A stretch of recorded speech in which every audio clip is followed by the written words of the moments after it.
The bill is passed, and without the objection, the motion to reconsider is laid on the table. What would a U.S. ban on TikTok mean for U.S. tech companies?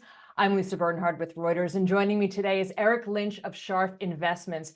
Eric, the House of Representatives overwhelmingly passed a bill that calls on Chinese owner of TikTok, ByteDance, to divest in the company in 6 months, or potentially TikTok would be banned in the U.S. Now, it still has to pass the Senate. The chances there are iffy. We don't know if it will pass. But if it does, what do you think is the potential ripple effect for U.S. tech companies?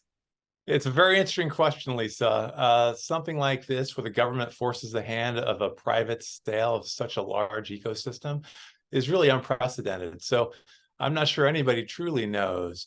But clearly, if you step back and look at the TikTok system, it is an ecosystem. There are millions of users. There are hundreds of thousands of individuals that are monetizing it, maybe millions. And there are billions of dollars of advertising running through it. And a lot of people's livelihoods are staked to it. And so there's going to be probably a lot of care around making sure that those livelihoods are insured following a sale.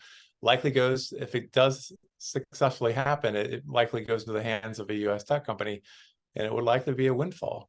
Eric, Microsoft tried to buy TikTok under the Trump administration. Who do you see as potential buyers if it came to that this time around?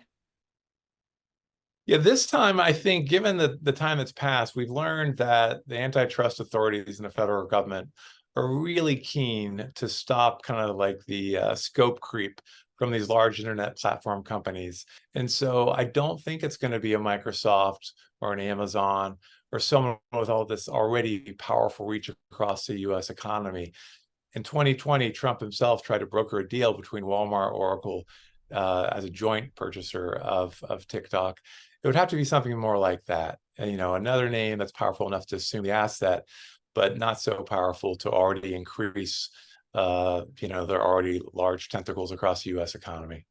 Okay, let's turn now to Bitcoin, which is making headlines every day for hitting fresh highs, hit another one today, past $73,000. Is this momentum, or is this still a supply and demand thing happening? Well, it's certainly both. Bitcoin was up over 55% last month alone. It keeps going. Clearly, there's also a supply-demand imbalance. The ETFs that have launched the Bitcoin funds in recent weeks, basically BlackRock is the fastest ever ETF to reach $10 billion due to their Bitcoin ETF. So clearly, there's a supply-demand imbalance. There's also a fear of missing out. This has been a risk-on rally ever since the 10-year topped out above 5% in late October and the fall. And so, ever since then, things have been running, and Bitcoin is the poster child for that. Turning now to stocks and some individual movers. Dollar Tree, perhaps the biggest today. The stock was down 14% after it announced that it's closing 1,000 stores. If you're coming to this story cold as a consumer, you might think, well, Dollar Tree should potentially do well in these still inflationary times. So what happened? Yeah, it's family drama over at Dollar Tree. And what I mean by that is there's two major segments of the company, Lisa. One is the Dollar Tree brand. The other is Family Dollar. Family Dollar was purchased by the company in 2015, and it's really been structurally disadvantaged ever since. And this is not the first time management has announced such a breathtakingly large cut of stores.